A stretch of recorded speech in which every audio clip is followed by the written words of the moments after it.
কোটা আন্দোলনে উত্তাল বাংলাদেশে এক অপরিচিত নাম সবার সামনে চলে এলো। মোহাম্মদ নাহিদ ইসলাম ফাহিম, যার নেতৃত্বে তৈরি হলো বাংলাদেশের হাসিনা উৎখাত কর্মসূচি। তারই ডাকে জড়ো হলো লক্ষ লক্ষ ছাত্র, সমাজে প্রতিষ্ঠিত শিক্ষিত বিদ্বজ্জনেরা। স্বৈরাচারী হাসিনাকে উৎখাত করতে বাংলাদেশের আকাশে বাতাসে ডাক উঠল, হাসিনা হাটাও, দেশ বাঁচাও। মাত্র ২৬ বছর বয়সে ধীর স্থির নিজের বক্তব্যে অবিচল নাহিদ ইসলাম ফাহিম বৈষম্য বিরোধী ছাত্র আন্দোলনের প্রথম সারিতে নেতৃত্ব দিয়েছিলেন। শেখ হাসিনা দেশ ছাড়ার পর ইউনূসের নেতৃত্বে তৈরি হয় অন্তর্বর্তীকালীন সরকার। বাংলাদেশের এই তদারকি সরকারের উপদেষ্টা পদে যোগ দিয়েছিলেন নাহিদ ইসলাম। ৬ মাসের মধ্যেই সেই পদ থেকে ইস্তফা দিয়ে নতুন রাজনৈতিক পরিচয়ের আত্মপ্রকাশের লক্ষ্যে প্রথম পদক্ষেপ করলেন তিনি। বৈষম্য বিরোধী ছাত্র আন্দোলনের অন্যতম মুখ ছিলেন নাহিদ। গত ৯ আগস্ট ডাক, টেলিযোগাযোগ ও তথ্য প্রযুক্তি মন্ত্রণালয়ের উপদেষ্টা হিসেবে নিযুক্ত হন।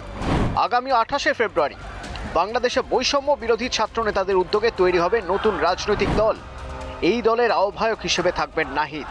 সে কারণেই তদারকি সরকার থেকে পদত্যাগ করেছেন তিনি। নাহিদ ইসলামের ডাকনাম ফাহিম। জন্ম ১৯৯৮ সালে ঢাকায়। বাবা পেশায় শিক্ষক, মা গৃহিণী। তার ছোট এক ভাই আছে। ২০১৪ সালে ঢাকার দক্ষিণ বনশ্রী মডেল হাই স্কুল থেকে এসএসসি পাশ করেন। সরকারি বিজ্ঞান কলেজ থেকে ২০১৬ সালে এইচএসসি পাশ করে ভর্তি হন ঢাকা বিশ্ববিদ্যালয়ের সমাজবিজ্ঞান বিভাগে। ২০২২ সালে অনার্স পাশ করেন। বর্তমানে তিনি একই বিভাগে মাস্টার্সের শিক্ষার্থী। বিবাহিত। আন্দোলনকারী ছাড়াও রাজনৈতিক পরিচয় রয়েছে। গণতান্ত্রিক ছাত্র শক্তির কেন্দ্রীয় নেতা ছিলেন নাহিদ। জানা যায় বরাবরই মানুষের অধিকার নিয়ে সরব হয়েছেন। বাংলাদেশের প্রেক্ষাপটে অপরিচিত নাহিদের নাম কোটা আন্দোলনকে কেন্দ্র করেই জনপ্রিয় হয়েছিল। বৈষম্য বিরোধী আন্দোলন ঘিরে দুবার আটক হন নাহিদ। সংস্কার আন্দোলনের মাঝেই নাহিদকে অপহরণের অভিযোগ উঠেছিল। দাবি করেছিলেন ১৯শে জুলাই সবুজবাগে এক বন্ধুর বাড়ি থেকে তাকে অপহরণ করেন ২৫ জন। নাহিদের দাবি ছিল অপহরণকারীরা ছিলেন হাসিনার বিশেষ বাহিনীর সদস্য। চোখ বেঁধে, হাত পা বেঁধে অকথ্য অত্যাচার চালানো হয়। দুদিন পর পূর্বাচল এলাকায় একটি ব্রিজের তলায় ঘোর কাটে নাহিদের।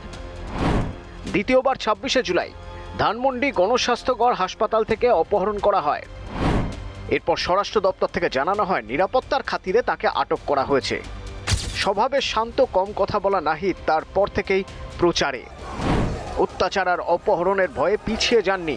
নেতৃত্বের প্রথম সারিতে নিয়ে আসেন নিজেকে। বৈষম্য বিরোধী ছাত্র আন্দোলনের মুখ হয়ে ওঠেন। নাহিদের নেতৃত্বে বাংলাদেশের মসনদ থেকে পালিয়ে বাঁচতে হয় শেখ হাসিনাকে।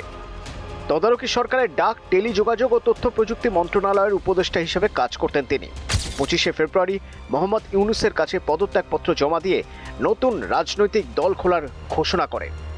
নতুন দল, নতুন পরিকল্পনা, নতুন পথ চলা শুরু করলেন নাহিদ ইসলাম ফাহিম।